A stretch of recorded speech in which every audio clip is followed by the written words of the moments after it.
It's a beautiful day to do these reactions, man. Like it before you light it. Hit the sub before you hit the bud, man. Dog.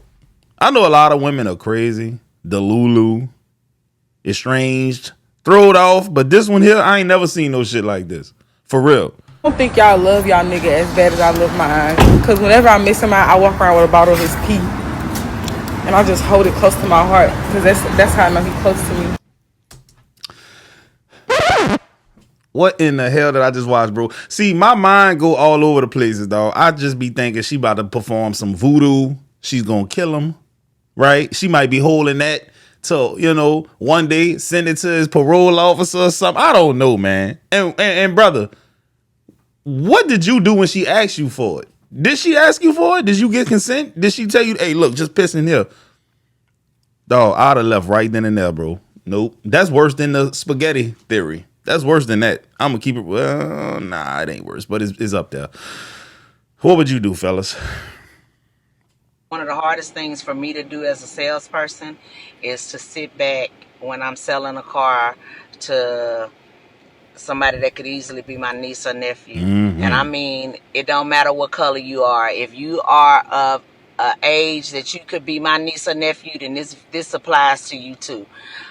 Because it happens across the board. Y'all see a car that's cheap, $25,000. You trying to get something with like a $400 car payment, and you run across a 2014 or 15 Range Rover Supercharged or GLE 43 or something like that, and it's been well taken care of because the people that originally owned it could afford to take care of it. Mm-hmm. Okay, I keep telling y'all, I cannot stop you. I'm at work. Right. My job is to sell cars.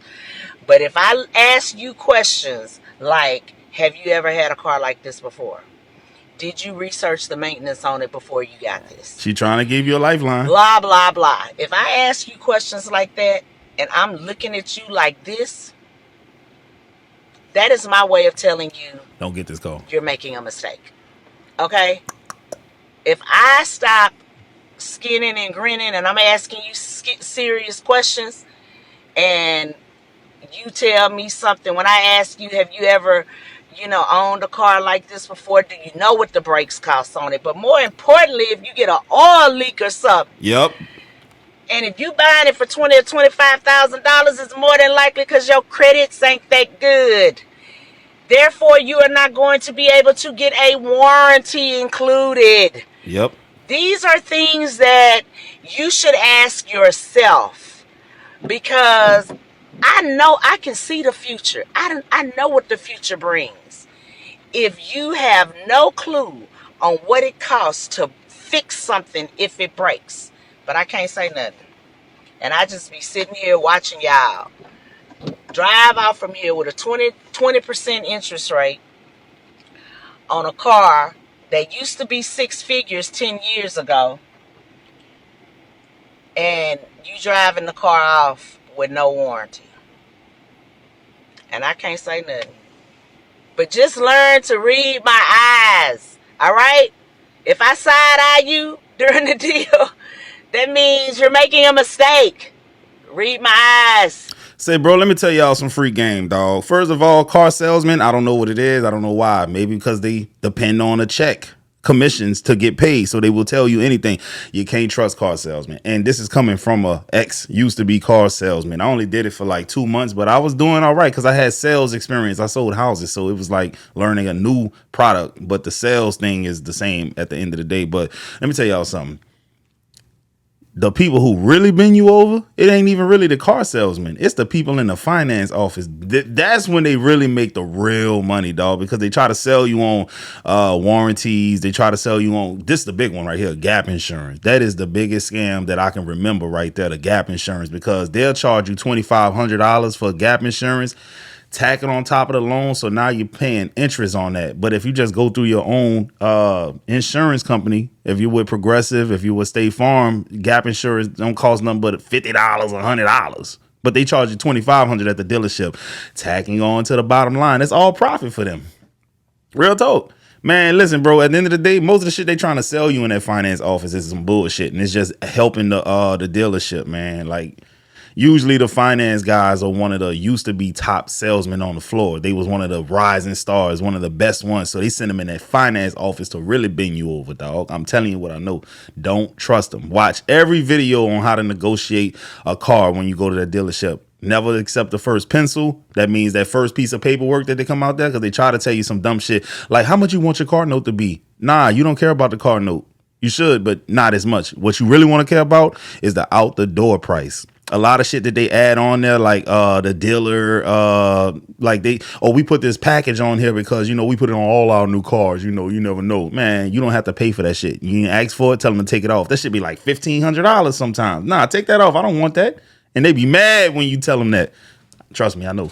What a lot of people don't understand is you need to buy assets to pay for your liabilities. Big facts. So my $300,000 McLaren was paid for with my 12-unit apartment complex out here in Galena, Missouri. Mm-hmm.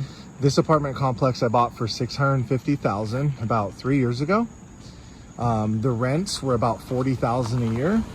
I went in, I remodeled, I put in flooring, paint, appliances, new siding, HVACs, and I got the rents from $40,000 to about $120,000 a year.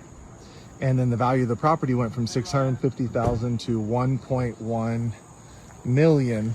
Yeah. And I was able to do a cash out refi on that $1.1 million. The Burr strategy. For roughly $850,000. And I got a check for $374,000 out of this property, which then pays for that McLaren.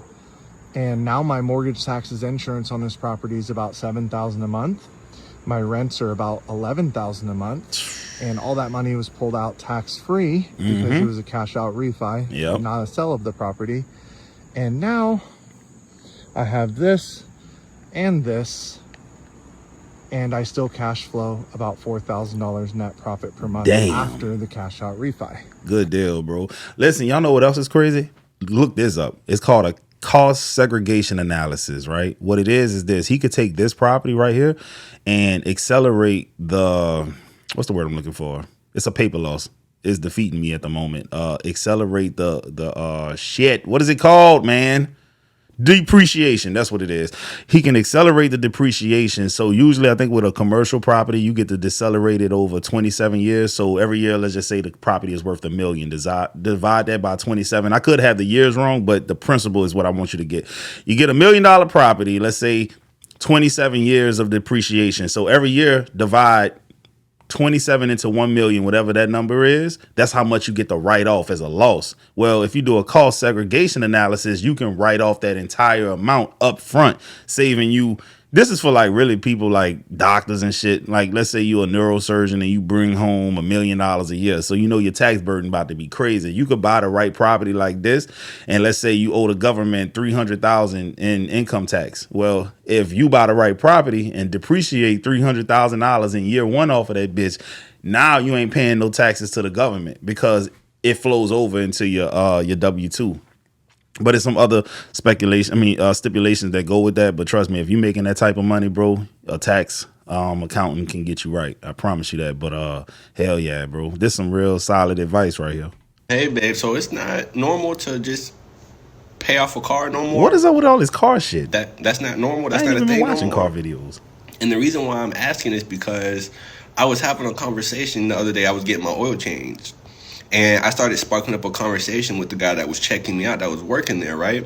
And we started kind of talking about, you know, different cars and like reliable cars and stuff like that. And I told him that, you know, a couple of months ago, I had to replace my car radiator fan. And I remember he asked me, like, well, how long have you had the car and things like that? So I told him, and then after I told him, he was like, oh man, it's time to get a new car. Mind you, again, I just needed to replace the radiator fan. Yeah. Right? That was it, right? Nothing wrong with the car. The radiator fan went out, right? And the radiator fan hadn't gone out since I had the car. And I had the car for a long time, right? So for the radiator fan to go out it was fair. But dude was like, no, man, I'm telling you, once you start, having to fix things like radiator fans and things like that, things go downhill. It's best to just get rid of the car and just get into something more newer. Yeah. But in my mind, I'm just like, that I've heard that perspective so much, right, when it comes to cars. But in my mind, I'm like, I don't think people really understand fully the financial commitment that comes with buying a car. Yeah. Right? Just like I don't think people don't understand the financial commitment that comes with buying a house. Mm-hmm. So in my mind, I'm like, if I have a car that's paid off, I don't pay a car note. And because I don't pay a car note, my car insurance is crazy, ridiculous, dirt cheap. Right. Why would I have an issue with my car, a car maintenance issue that I could take to a mechanic and fix it, Right.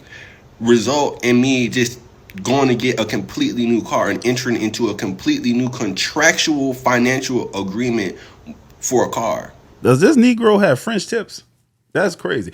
Yeah, he's 100% right though, dog. Like they want to keep you on a plantation, bro. They want to keep you on that hamster wheel. The carrot in front of the donkey or whatever you want to call it, bro. If you can pay off your car and it's still running good, man, you'd be better off just fixing things when they break instead of going into a new commitment, which is a new car loan, bro. Like you could be using that money to invest now. Like the money that you used to spend on that car note, you could be investing that money. Let's say it was $500, bro. You know what you could do with $500 every single month if you learn how to invest? It's crazy. I agree with him. I'm making my almost 13-year-old son pay me back $75, and here's the story on why. Oh, shit. For one, I work really, really, really hard to make sure that my kids have the clothing that they want and that they have what they need, okay? What the hell are you eating? My kids don't want for nothing. I don't care if I have to work 10 jobs. I'm going to do what I need to do to make sure my kids have what they want and need. Listen, I'm going to let her rock out, bro, but I don't ever want to be invited to dinner at her house. That shit looks bland as hell. Am I looking at chicken with no seasoning? Corn with no seasoning? No nothing, bro. And then it looked like she was about to pour some type of sauce over it. That shit look bland. See, this is why white people get a bad rep when it comes to cooking, bro. This is why the stereotype comes in right here. Not necessarily what they want, but just what they need, okay? Sports, I don't care. I'm gonna figure out a way to make it work. With that said, my kids, I bought my son some really nice outfits for school. He decided yesterday, I was taking my other two kids to their cheer and then my other son to football, and he was like, hey mom, I'm gonna go fishing. No big deal, buddy. Go fishing, that sounds fun. But change out of those clothes, please. I pay a lot of money for your clothes. I don't want them ruined. I know what it's going. Long story short, I get home last night. He has mud, like, on his ear and, like, in his eye. I was like, hey, you need to go take a shower. Like, what happened? I was fishing. What'd you do? Get in a mud fight with this fish? I said, I just had a weird feeling from the way he was acting. I said, hey, bud. What clothes were you wearing when all that happened? My school clothes. I was like, I'm really upset. I told you to change out of those clothes before you even went fishing. So then I go up, and then, he's like, well, I put them in the washer. So I go upstairs and look at these clothes. They're literally covered in mud from head to toe. Damn. And he went fishing with his little friend. So I really do think that they started throwing mud at each other. The way it was smeared all over his clothes, like, it absolutely looks like a mud fight. So I told him, you're paying me back. You are going to do chores. You're going to earn money, and you're going to pay me back the $75 that I had to pay for that one single outfit. He was like a deer in headlights. What? What? I have to pay you back. Yeah, you do. I told you to change. I work extremely hard, and the problem with kids these days is they seem to think that everything is just, automatically given to them. I was out cutting grass when I was 12 years old for certain shoes that I wanted because I knew my mom wasn't going to buy them. She was going to be like, figure it out. I ain't paying that. My mama and daddy was the same. And I tell my kids, as long as your grades are up, you're respectful, and, you're not doing all these bad things, I'll get it. I don't care. And I think that's where I failed because now they seem to think that stuff's just free and it's going to, it's going to be okay if they ruin clothes because how's it free if they got to do certain things you put for them to do and they do it and then you buy it? Like, you tell them to make good grades, don't do the wrong thing. That's what they're earning their shit for. But I still get it though. Don't go over there and mess over the clothes. Take that shit off. I really understand. Like, nah, when your mama say you got your outside shoes and your school shoes and shit like that, dog. Like, money do not grow on trees, bro. Mom can go get it. Well, mom's not doing it this time because you're gonna work, you're gonna pay me back, and that's gonna be that. I don't know. What do y'all think about that? I agree. I don't think I mean, but that's just. I agree. I don't know. I could never do that as a kid. I wouldn't do that. I don't know. Ugh! But as a mom, he's paying me back. Jesus And then Christ. I'm going to go buy him that same outfit. Because what the heck? Hey, bro, you know what? I was about to be like, damn, she look like she one of them type of ladies that got some biracial kids, which is cool. I ain't tripping about that, dog. But now when I looked at that food, I'm like, bro, what type of black dude would be dating a woman who ain't learned how to season chicken, bro? Like, this don't make no sense, man. I gotta go to up. Nah, I ain't gonna go to up Page, dog. That chicken's so bland, bro. It make me miss the message. Alright, man, let's do it, bitch. You know, grave digging mom.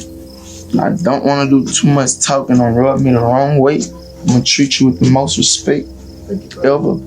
Make y'all self at home. We're gonna have a lot of fun. This interview ain't gonna be like no other interview. Keep the camera rolling 24/7, my friend. It's nice to meet y'all. Let's get off into some shit. I met you before. Yeah. We did sneaker shopping. Do you remember? How are you, brother? Hey, man, the crazy thing about this is he is like this in real life. Like, this is not an act, man. But it throwed off. He gone for cons.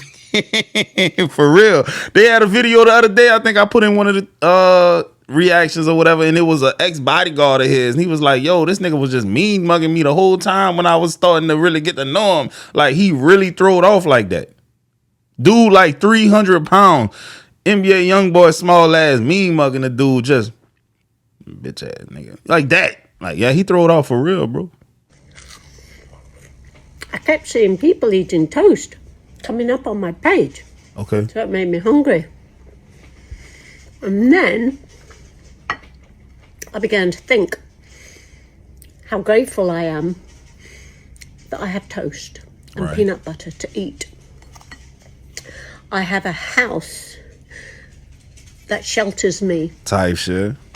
If it's cold, I can warm it up. Facts. If it's hot, I can cool it down. That's valid. I can sleep safely in my house. Okay. Not worrying about too much. You're not worried about the Utes coming through with those Rambos and stabbing your ass up, huh? Yeah, I can tell she from the UK. Lucky am I. So maybe instead of looking at others and pointing out what they don't have, maybe there's a few of us that should actually look at what we do have. Facts. And how blessed we are, how lucky we are. Even getting to the age I am, how lucky I am. How lucky I have healthcare, how lucky I have dental care. I'm very lucky. What, you got a list you looking at? My heart breaks for a lot of people that are struggling right now. So, as you eat your toast, be grateful. Yeah, man, we gotta find the video of the toast lady. I don't know if y'all saw this, but they been cooking her ass. This her right here, I believe. Just for all the people that are complaining that they're not getting their food stamps for November, what did you do with October's food stamp money? What'd you do? Did you stock up on pantry items and try to shop smartly? Or did you just go buy a bunch of processed garbage? By the way, you can thank the Democrats for the government being shut down and your benefits not coming through for November. Looks like you're going to be going to the food pantry for your Thanksgiving meal. I know a lot of food pantries hand out turkeys for Thanksgiving. All the sides and trimmings too. Lots of food pantries. Crazy work, bro. Better figure it out. I'm sick of hearing you complain, honestly. You ever have this as a meal?